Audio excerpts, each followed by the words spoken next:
పోయినసారి కంటే తక్కువ సీట్లతో వాళ్ళు పోటీ చేసే పరిస్థితి వచ్చారు. మేము త్యాగాలు చేశాం. రాష్ట్రం కోసం మేమందరం కలిసి మీ ముందుకు వచ్చాం. మావి 3 జెండాలు. జెండాలు 3 అయినా అజెండా ఒకటే. అభివృద్ధి, సంక్షేమం, ప్రజాస్వామ్య పరిరక్షణే ధ్యేయంగా 3 జెండాలు కూడా మీ దగ్గరకు వచ్చాం. నిండు మనసుతో ఆశీర్వదించమని మరొక్కసారి మిమ్మల్ని అందరినీ కోరుతున్నా. ఇక్కడుండే 3 పార్టీల కార్యకర్తలు నేను ఒకటే చెప్తున్నాను. ఇక్కడ తెలుగుదేశం పార్టీ సింబల్ లేదని, సైకిల్ సింబల్ లేదని మీరు అధైర్యపడితే రాష్ట్రానికి నష్టం. ఇంకో నియోజకవర్గంలో జనసేన గ్లాస్ గుర్తు లేదని వాళ్ళు అధైర్యపడితే అక్కడ పార్టీకి నష్టం. ఇంకోది ఇక్కడ బీజేపీ వాళ్ళ పార్టీ సింబల్ లేదని వాళ్ళు కూడా అధైర్యపడితే ఈ అలయన్స్ కే ఫ్రంట్ కే నష్టం. నేను ఒకటే మిమ్మల్ని అందరినీ కోరుతున్నా. ఈ రాష్ట్రంలో ఉండే మీ అందరిపైన, మనందరిపైన ఒక చారిత్రక బాధ్యత ఉంది. జగన్ చేసిన విధ్వంసానికి, చేసిన అప్పులకి, తప్పులకి ఇప్పుడు రాష్ట్రం ఒక వెంటిలేటర్ పైన ఉండే పరిస్థితి వచ్చింది. ఈరోజు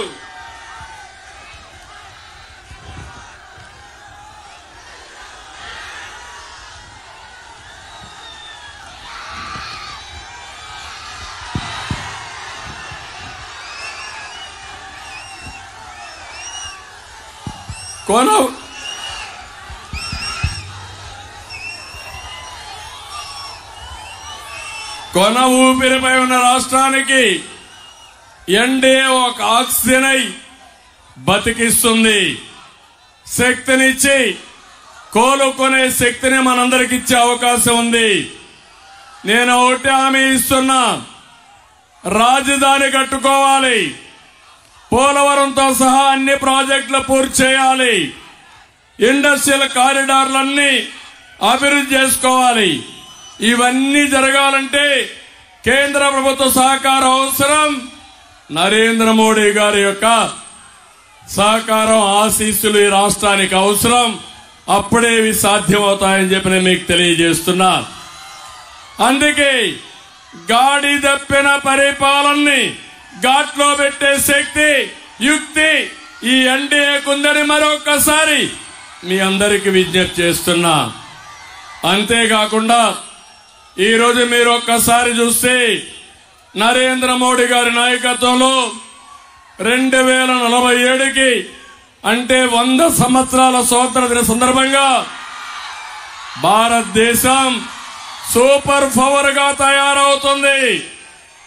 అంటే నెంబర్ 1 గాని నెంబర్ 2 ఆర్థిక వ్యవస్థగా తయారవుతుంది. మా కోరిక ఒకటి, అందులో ఆంధ్రప్రదేశ్ వెనకబడిపోకుండా మనం కూడా ముందుకు పోవాల్సిన అవసరం ఉంది. ఈరోజు ఈ రాష్ట్రాన్ని కాపాడడానికి మీరందరూ కూడా ఆలోచించాల్సింది. నేను ఒకే ఒక విషయం మిమ్మల్ని కోరుతున్నా. జగన్మోహన్ రెడ్డి గొడ్డల వేటుకు బలిగానోళ్ళు ఎవరన్నా ఉన్నారా తమ్ముళ్ళు అని మిమ్మల్ని అడుగుతున్నా. రైతులు మిమ్మల్ని అడుగుతున్నా ఒక మాట, ఏ రైతైనా బాగున్నాడా అని మిమ్మల్ని అడుగుతున్నా. గిట్టుబాటు ధర వస్తా ఉందా అని మిమ్మల్ని అడుగుతున్నా. కాలువల్లో పూడికి తీశారా అని మిమ్మల్ని అడుగుతున్నా. వరదలు వస్తే సహాయం చేశారా అని మిమ్మల్ని అడుగుతున్నా. దేశంలోనే ఎక్కువ అప్పులు చేసిన రైతాంగం మన రాష్ట్రంలో ఉండడం, ఆత్మహత్యలు చేసుకోవడం చాలా దౌర్భాగ్యం. మా తమ్ముళ్ళు యువత ఉన్నారు ఇక్కడ. ఏం తమ్ముళ్ళు ఉద్యోగాలు వచ్చాయా మీకు? వస్తాయని నమ్మకం ఉందా మీకు? డిఎస్సీ పెట్టాడా మీకు? జాబ్ క్యాలెండర్ ఇచ్చాడా మీకు? పెట్టుబడులు వచ్చాయా ఈ రాష్ట్రానికి? మళ్లీ జాబు రావాలంటే మేము రావాలి. జాబు రావాలంటే కూటమి గెలవాలి, ఎన్డీఏ రావాలి, అవునా కాదా? అందుకే మేము ఒక నిర్ణయం తీసుకున్నాం.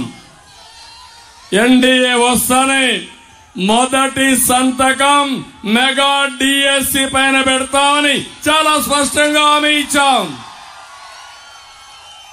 ఇదే కాదు, ఏమమ్మా ఆడబిడ్డలు మీరేమన్నా బాగున్నారా? ఎవరికైనా న్యాయం జరిగిందా? మీకు ధరలు పెరిగాయా లేదా?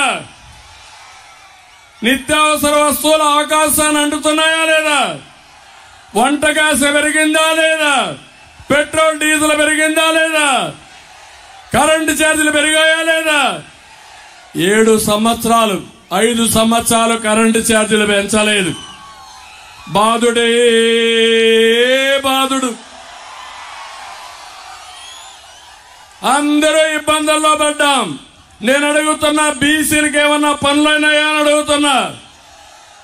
ఎస్సీలకు ఏమన్నా పనులైనాయా? ఎంత అహంకారం ఈ ముఖ్యమంత్రి కంటే, ఒక ఎమ్మెల్సీ డ్రైవర్ని చంపి డోర్ డెలివరీ పంపిస్తాడు. ఎస్సీలు ఆలోచించుకోవాలి. రేపు మళ్ళా ఈ గవర్నమెంట్ కి సపోర్ట్ చేస్తే అందరినీ చంపి డోర్ డెలివరీ పంపించే దుర్మార్గుడు, విధ్వంసకారుడు ఈ జగన్మోహన్ రెడ్డి. ఈరోజు జగన్మోహన్ రెడ్డి ఒక మాట చెప్తున్నాడు, అందరినీ ఇబ్బంది పెట్టారు. 2019 ముందు పాదయాత్ర వచ్చాడా లేదా? ఆ రోజు నేను అనుకోనుంటే ఒక్క అడుగు ముందేసేవాడు జగన్మోహన్ రెడ్డి అని అడుగుతున్నా. ఈరోజు పవన్ కళ్యాణ్ గారు విశాఖపట్నం పోతే తిరగనీయకుండా చేస్తారు. ఆయన హైదరాబాద్ నుంచి వస్తే రానీయకుండా చేస్తారు. మా జీవితంలో ఎప్పుడూ చూడనన్ని కేసులు పెట్టే పరిస్థితికి వచ్చారు. ఏం తమ్ముడు, బాంబులకే భయపడకపోతే కేసులకు భయపడతావా అని అడుగుతున్నా మిమ్మల్ని. ఈరోజు జగన్మోహన్ రెడ్డి అంటున్నాడు, నేను సింగిల్ గా వస్తున్నానని, నాకు ఎవరూ లేరని. నువ్వు సింగిల్ గా రావడం లేదు, శవాలతో వస్తున్నావు, మర్చిపోవద్దు. 2014లో తండ్రి లేని బిడ్డ అని వచ్చావు. 2019లో మా బాబాయిని చంపేశారని అప్పుడు వచ్చావు. నువ్వే చంపేసి బాబాయిని చంపేశారని వచ్చావు. నిన్న వాలంటీర్లు పెన్షన్ కోసం వస్తే పెన్షన్ ఇవ్వకుండా డోర్ డెలివరీ ఎలక్షన్ కమిషన్ పై నేపవేసి మొత్తం కొంతమంది ముసలివాళ్ళు చనిపోతే శవ రాజకీయాలు చేసిన ముఖ్యమంత్రి ఈ జగన్మోహన్ రెడ్డి. జగన్మోహన్ రెడ్డి చూసి అందరూ భయపడిపోయారు. ఎమ్మెల్యేలు పారిపోతున్నారు, టికెట్లు ఇస్తామన్న ఎంపీలు పారిపోతున్నారు. కడాన ఎమ్మెల్సీ కాలం 4 ఏళ్లున్నా నీ పదవి మాకొద్దు, నీతో మేము ఉండం, నువ్వు రాష్ట్రానికి ద్రోహం చేస్తున్నావు, అలాంటి వ్యక్తితో ఉండవని పదవి వదిలిపెట్టి మన దగ్గరికి వచ్చారంటే, ఈరోజు ఇక్బల్ అనే ఒక ఎమ్మెల్సీ పదవికి రాజీనామా చేసి తెలుగుదేశానికి వచ్చాడు. 4 సంవత్సరాల పదవీ కాలం ఉంటే రామచంద్రయ్య రాజీనామా చేసి వచ్చాడు. వంశీ అనే వ్యక్తి